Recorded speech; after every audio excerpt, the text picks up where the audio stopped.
세종과 훈민정음 놀라운 연구 3탄. 초성자음 플러스 모음 플러스 받침자음은 세종의 독창적 아이디어가 아니다. 600년 만에 처음 밝힌 엄청난 진실. 우리는 확실히 잘못 알고 있었다. 증거를 보여드립니다. 누구도 100% 확실한 증거를 다니다 고 부정할 수 없습니다. 세종과 훈민정음에 대한 엄청난 진실. 이 내용은 10개 이상의 문자를 비교, 연구한 결론입니다. 10개의 문자가 무엇인지는 영상 한 편을 참조하시기 바랍니다. 우리가 아는 지식이 진실인가? 대부분이 진실이 아닙니다. 영상 1탄에서는 우리가 아는 세종과 훈민정음에 관한 내용이 상당 부분 진실이 아니다는 것을 말했습니다. 영상 2탄에서는 세종이 훈민정음을 만들 때 타 문자의 정보를 이용했다는 100% 증거 자료를 여러 개 보여드렸습니다. 이번 영상 3탄에서는 정말 놀랄만한 내용을 3가지를 소개합니다. 훈민정음에 대한 2개의 놀랄만한 증거와 함께 일본의 가나가 타 문자의 정보를 99% 이용하여 문자를 만들었다는 또 다른 증거도 보여드립니다. 이 3번째 영상에서 설명할 첫 번째 자료는 한국인이라면 이것은 당연히 세종이 만들었다고 확신하는 내용이 사실은 진실이 아니라는 증거입니다. 한국인들 거의 대부분은 초성자음 플러스 모음 플러스 받침자음의 글자 구조는 한글에만 있는 글자의 구조라고 생각합니다. 소위 전문가라고 불릴 수 있는 사람들도 이것은 세종이 독창적으로 만든 것으로 알고 있습니다. 그러나 이것은 진실이 아닙니다. 그러면 이러한 글자 구조는 세종이 독창적으로 만들지 않았나요? 아닙니다. 놀랍죠? 그러나 사실입니다. 한마디로 이것은 세종이 타 문자의 정보를 이용했다는 증거입니다. 또한 이러한 증거는 단지 한 개의 문자에서만 나타나는 증거가 아니라 여러 개의 문자에서 공통으로 나타납니다. 이 증거 역시 100% 신뢰도를 나타내는 증거입니다. 다만 세종은 일부의 아이디어를 개선했습니다. 어떤 부분을 개선했을까요? 이 내용이 이 영상에서 설명할 첫 번째 내용입니다. 두 번째 자료는 모음을 자음과 분리시켜 표기한 것에 대한 내용입니다. 그러면 모음과 자음을 분리시켜 표기하고 모음과 자음을 각각 하나의 그룹으로 별도로 만든 것은 세종이 아이디어를 처음 낸 것이 아닌가요? 한마디로 아닙니다. 한마디로 이것은 세종이 타 문자의 정보를 이용했다는 증거입니다. 또한 이러한 증거는 단지 한 개의 문자에서만 나타나는 증거가 아니라 여러 개의 문자에서 공통으로 나타납니다. 그러므로 이 증거 역시 100% 신뢰도를 가지고 있는 증거입니다. 참고로 일본어 가나는 자음이나 모음을 각각 그룹으로 구분하지 않고 알파벳도 자음과 모음을 별도로 구분하지 않습니다. 세 번째 자료는 일본어 가나에 대한 자료입니다. 여러분 중에서는 혹시 훈민정음과 전혀 관계가 없는 일본어 가나를 설명하는 이유에 대해 궁금해하실 것 같아서 미리 설명합니다. 훈민정음, 일본어 가나, 크메르 문자, 에카야, 데바나가리 등은 전혀 서로 연관이 없을 것 같지만 이것들은 전부 공통의 특징이 있으며 연결고리가 있습니다. 나중에 그 연결고리를 설명하기 위하여 일본어 가나를 계속 설명하고 있습니다. 일본어 가나가 타 문자의 정보를 99% 모방했다고 확정적인 증거를 제시하는 것은 1200년 만에 처음입니다. 또한 훈민정음에 대하여 이렇게 다양한 확정적인 증거를 제시하며 다양한 훈민정음의 글자 구조에 대하여 언급하는 것은 훈민정음이 만들어진 후 600년 만에 처음입니다. 2. 모든 내용은 4권의 책 속에 있으며 또 한 권이 책이 곧 발간될 예정입니다. 참고로 크메르 문자는 캄보디아에서 사용하는 문자이며 에카야는 미얀마에서 사용하는 문자이고 데바나가리는 인도에서 광범위하게 사용하는 문자입니다. 이렇게 지역적으로 멀리 떨어져 있고 만들어진 시대도 다른데 무슨 공통점이 있을까요? 영상 2탄에서 일본어 가나는 자음의 배열에 대하여 타 문자를 확정적으로 모방했다고 폭로했습니다. 이 영상 3탄에서는 일본의 가나는 모음의 배열 순서도 타 문자를 100% 모방했다는 내용을 설명합니다. 그러면 일본은 가나를 만들 때 모방 안 한 것이 있나요? 없습니다. 다만 일부의 아이디어를 추가한 흔적이 있습니다. 이 영상에서는 이 3가지에 대해 설명합니다. 자, 영상 3탄을 시작합니다. 쇼킹한 내용이 많이 있습니다. 좋아요와 구독을 신청하시면 영상을 계속 시청하실 수 있습니다. 세종과 훈민정음 놀라운 연구 3탄. 이것은 3번째 영상입니다. 다시 언급하지만 이 영상에서 설명한 내용은 10개 이상의 문자를 비교 연구한 결과이며 이러한 증거는 벌써 4권의 책에 포함된 내용입니다. 영상으로 올린 이러한 연구 내용과 결과는 저작권이 있는 내용으로 4권의 책으로 공표되었으며 책 내용은 전부 저작권위원회에 저작권 등록을 마친 내용입니다. 저작권과 관련한 법적인 문제가 발생하지 않기를 바랍니다. 저작권에 대한 자세한 내용은 영상 1탄에 적었습니다. 3번째 영상을 시작합니다. 지금 바로 좋아요와 구독을 누르시기 바랍니다. 처음에 말할 내용은 정말 여러분이 깜짝 놀랄 만한 내용입니다. 훈민정음의 초성자음 플러스 모음 플러스 받침자음의 글자 구성은 타 문자의 정보를 이용했습니다. 한글은 초성자음 플러스 모음 플러스 받침자음으로 글자를 구성합니다. 또한 초성자음 플러스 모음만으로도 글자를 구성합니다. 또한 초성자음을 으로 시작하기도 합니다. 예를 들면 다음과 같은 글자입니다. 가는 초성자음 플러스 모음 플러스 받침자음으로 글자 구조가 구성되어 있습니다. 가는 초성자음 플러스 모음입니다. 아는 초성자음 플러스 모음입니다. 이 중에서 2개만 먼저 설명합니다. 나머지는 뒤에 설명합니다. 나중에 설명할 나머지 한 개 역시 놀랄만한 진실이 들어있습니다. 이 영상에서는 훈민정음의 글자 구조와 같은 한 개의 문자의 예를 보여드립니다. 크메르 문자입니다.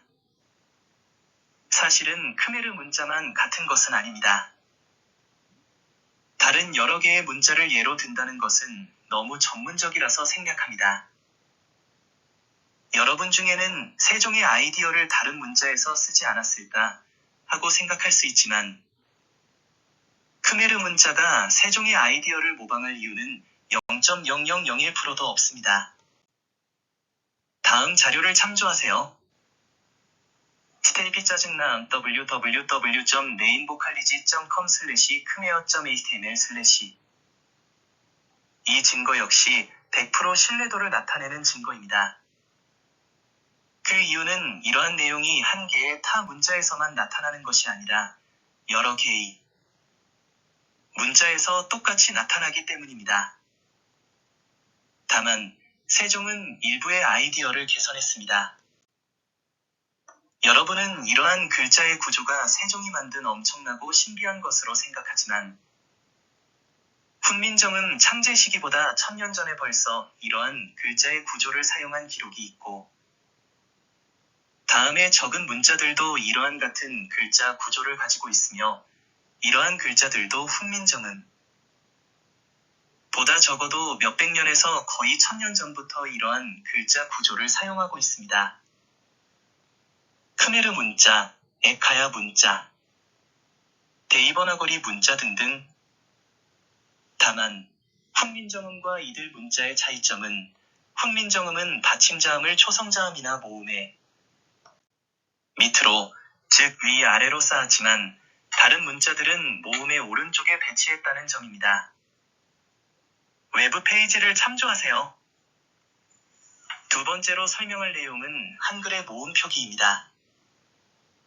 한글은 모음을 자음에서 분리해서 별도로 적고 자음이나 모음을 각기 한 개의 그룹으로 나누어 관리합니다.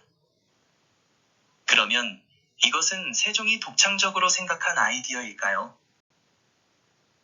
한마디로 아닙니다. 모음을 자음과 분리시켜 표기하고 모음과 자음을 각각 하나의 그룹으로 구분한 것은 세종이 처음이 아닙니다. 이것은 세종이 타 문자의 정보를 이용했다는 또 다른 증거입니다. 이 증거 역시 훈민정음이 다른 한 개의 문자와 일치하는 것이 아니고 여러 개의 문자들과 일치합니다. 그 일치하는 문자들을 나열하면 많지만 단단히 3개만 나열합니다. 크메르 문자, 에카야 문자, 데이버나거리 문자 등등. 이러한 증거 역시 훈민정음이 여러 개의 문자들과 공통된 특징을 공유하는 신뢰도 100% 자료입니다. 세 번째로 설명할 내용은 일본어 가나의 모음 배열 순서입니다. 영상 2탄에서는 일본어 가나의 자음의 배열은 타 문자를 모방했다고 폭로했습니다. 이 영상에서는 모음도 100% 모방했다는 것을 보여드립니다. 일본어 가나의 각각의 글자에서 자음을 제외시키면 모음이 남게 됩니다. 또한 일본어는 모음 발음만 별도로 표기하기도 합니다. 그것은 아, 이, 우, 에, 오기 발음입니다. 일본어 가나의 이 발음을 나열한 이 순서는 타문자의 정보를 이용한 것입니다. 이것은 100% 신뢰할 수 있는 자료입니다. 한 개의 다른 문자와 같은 것이 아니고 여러 개의 문자들이 똑같은 방식을 사용하여 모음을 나열하기 때문입니다. 아, 이, 우, 에, 오. 일본어 가나의 모음 배열을 참조하려면 다음 웹사이트를 방문하시면 됩니다. 스테리피 짜증나 www.neinvocalige.com/간어.html/ 이 일본어 모음의 순서는 시덤, 에카야, 데이버나거리와 일치합니다. 더 많은 문자들과 일치하지만 다 나열할 필요가 없습니다. 시덤, 에카야의 참고 자료는 다음을 참조하시기 바랍니다. 간어의 자료에 에카야도 함께 자료를 올렸습니다. 스테리피 짜증나 www.neinvocalige.com/시덤.html/ 스테리피 짜증나 www.neinvocalige.com/간어.html/ 영상 2에서 말했듯이 에카야의 자음을 보면 일본어 가나의 자음 순서는 놀랄 정도로 타 문자를 100% 모방했다는 것을 알 수 있습니다. 또한 일본의 가나의 모음의 배열 순서 역시 시덤이나 기타 다른 문자의 배열 순서와 100% 일치합니다. 더 많은 문자의 나열은 전문적인 내용이라 생략합니다. 이러한 여러 문자들이 어떻게 똑같은 정보를 이용하여 문자를 만들었는지에 대해서는 나중에 함께 설명합니다. 이러한 설명은 역사적인 내용과 함께 언어의 역사, 문자의 전달 방법 등 여러 가지를 설명해야 하기 때문에 긴 설명이 될 수 있기 때문입니다.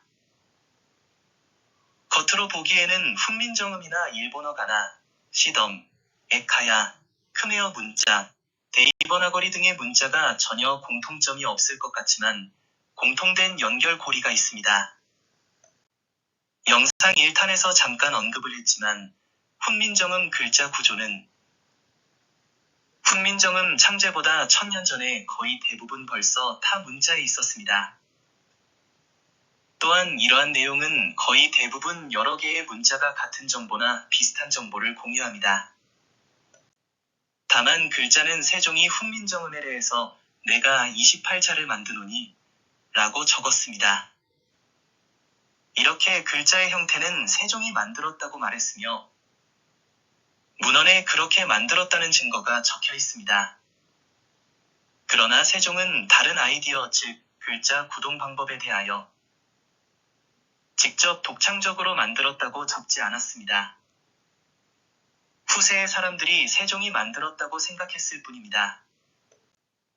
그래서 글자의 구조에 대한 아이디어에 대하여 최만리가 신묘창물이라고 말해도 세종은 자신이 그것을 만들었다고 말하지 않았습니다. 그 이유는 글자의 구조는 세종이 독창적으로 만든 것이 아니기 때문입니다. 즉 훈민정음의 글자의 구조는 세종이 타 문자의 정보를 그대로 이용했거나 그 정보에 세종이 아이디어를 추가했을 가능성이 아주 매우 높습니다. 여러분은 벌써 영상 2탄과 3탄에서 그 증거의 일부를 보았습니다. 일본어는 더 심합니다. 일본어 가나의 글자는 중국어 한자의 획을 따서 만들었습니다. 또한 글자의 여러 가지 구동 정보는 타 문자의 정보를 99% 모방하였습니다.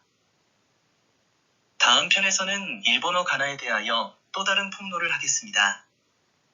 다음에 나올 영상을 보시면 일본어 가나가 얼마나 타 문자를 모방했는지 그 진면목을 더 보시게 됩니다. 또한 훈민정음에 대하여 또 다른 증거 자료를 공개하겠습니다. 이 자료 역시 놀라운 자료이며 신뢰도가 매우 높은 증거 자료입니다. 다음 4번째 영상으로 올릴 내용 역시 신뢰도 거의 100% 증거 자료입니다. 다음 4번째 영상을 기대해주세요. 여러분은 벌써 지금까지 자료만으로도 믿지 못할 진실을 보셨지만 아직도 놀랄 일은 더 많이 남아 있습니다. 좋아요와 구독을 반드시 누르시고 세종과 훈민정음에 대한 더 놀라운 내용을 경험하시길 바랍니다.